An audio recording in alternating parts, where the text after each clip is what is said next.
kurban di zaman Nabi dan syarat kurban sesuai ajaran Islam. Berawal dari kisah Nabi Ibrahim alaihissalam yang dianugerahi anak yakni Nabi Ismail alaihissalam dikala beliau berusia 86 tahun. Anak yang begitu didambakan tumbuh menjadi anak laki-laki yang saleh dan taat. Namun pada suatu ketika Nabi Ibrahim bermimpi seperti dikisahkan dalam Al-Quran, Quran surat As-Saffat ayat 99 sampai 111. Dan Ibrahim berkata, sesungguhnya aku pergi menghadap kepada Rabbku dan dia akan memberi petunjuk kepadaku. Ya Rabbku, anugerahkanlah kepadaku seseorang anak yang termasuk orang-orang yang soleh. Maka kami beri dia kabar gembira dengan seorang anak yang amat sabar. Dikisahkan Nabi Ibrahim alaihissalam dalam percakapan berkata kepada anaknya Nabi Ismail ketika Nabi Ibrahim mengajak anaknya ke Bukit Mina. Nabi Ibrahim bertanya kepada anaknya, Ismail, apa yang kamu ketahui tentang mimpi para nabi? Ismail menjawab, mimpi mereka sebuah wahyu yang memang benar. Maka dalam Quran As-Saffat berikutnya disebutkan, maka tatkala anak itu sampai pada umur atau sanggup berusaha bersama-sama Ibrahim, Ibrahim berkata, hai anakku, sesungguhnya aku melihat dalam mimpi bahwa aku menyembelihmu. Maka pikirkanlah apa pendapatmu. Ia menjawab, wahai ayahku, kerjakanlah apa yang diperintahkan kepadamu. Insya Allah kamu akan mendapatku termasuk orang-orang yang sabar. Ketika di Bukit Mina sebelum Nabi Ibrahim akan menyembelih Ismail, syaitan pun datang mengganggu keimanan Nabi Ibrahim. Syaitan pun berkata dan menggoda Nabi Ibrahim, kau menggunakan anakmu untuk dikorbankan sementara kamu tidak memiliki orang lain sebagai penggantinya. Kemudian Nabi Ibrahim pun melemparkan batu pada syaitan tersebut untuk mengusirnya. Syaitan pun tak berhenti mengganggu keyakinan Nabi Ibrahim dengan berkata, kau orang terkemuka, namun kau akan membunuh darah dagingmu sendiri. Apa kau tak meminta penawaran penggantimu sendiri? Lalu Nabi pun melempar lagi batu pada syaitan itu. Dan untuk ketiga kalinya syaitan kini menyebarkan keraguan pada hati Nabi Ismail. Nabi Ibrahim yang melihat syaitan itu lalu melemparkan kembali batu pada syaitan itu untuk mengusirnya ketiga kalinya. Dan peristiwa itu dikenal kini sebagai lempar jumroh untuk ibadah haji sebanyak 7 batu untuk 3 tempat yang berbeda, yaitu untuk mengusir syaitan dan melempari syaitan.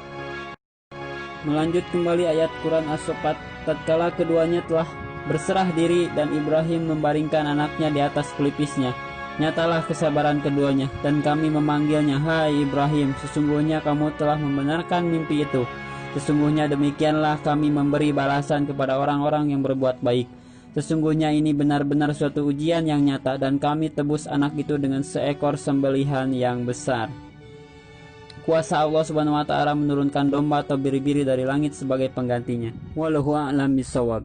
Lanjutkan ayatnya, kami abadikan untuk Ibrahim itu pujian yang baik di kalangan orang-orang yang datang kemudian, yaitu kesejahteraan dilimpahkan atas Ibrahim. Demikianlah kami memberi balasan kepada orang-orang yang berbuat baik. Sesungguhnya ia termasuk hamba-hamba kami yang beriman.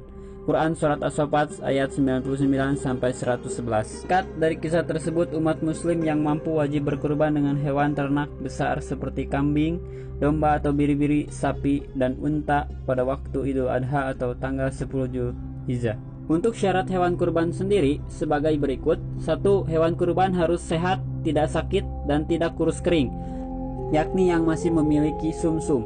2. Tidak sedang hamil atau habis melahirkan. 3. Tidak buta sebelah maupun keduanya. 4. Ekor dan telinganya tidak terpotong. 5. Tidak pincang. 6. Tidak gila. Sedangkan untuk usia maksimal hewan kurban untuk kambing kurang lebih 1 tahun, domba atau biri-biri 1 tahun, sapi 2 tahun, dan unta 5 tahun.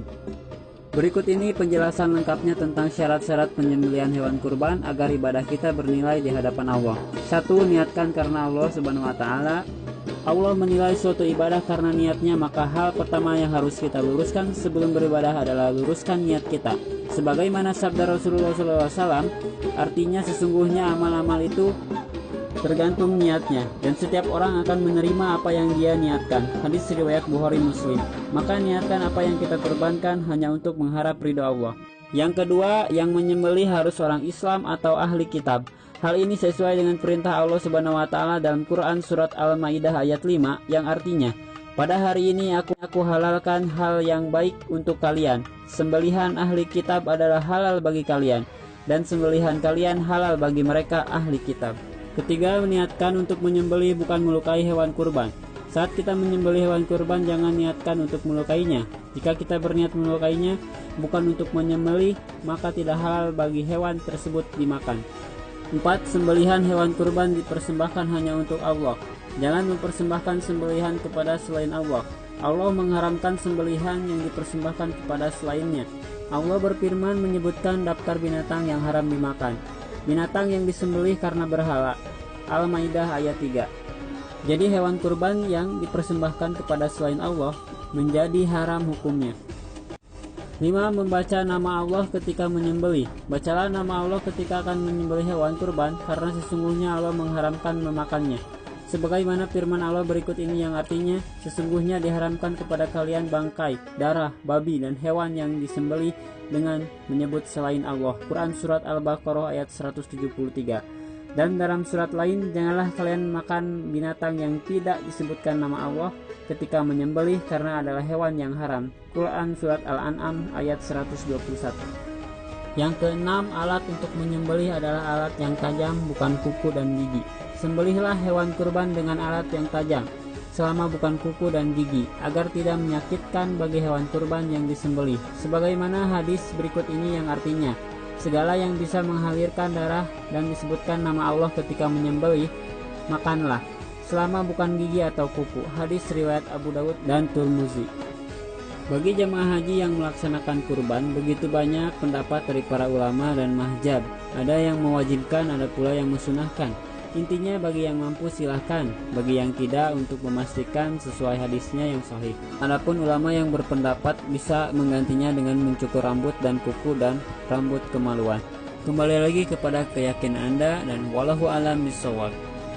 Demikian kisah singkat tentang kurban dan syarat-syarat hewan dan penyembelihannya. Semoga bermanfaat. Mohon maaf apabila ada kesalahan, karena kebenaran hanyalah milik Allah Subhanahu wa ta'ala. Dukung terus channelnya dengan cara subscribe channelnya, like, dan nyalakan loncengnya agar kami bisa terus bersiar sesuai Al-Quran dan hadis melalui video ilustrasi.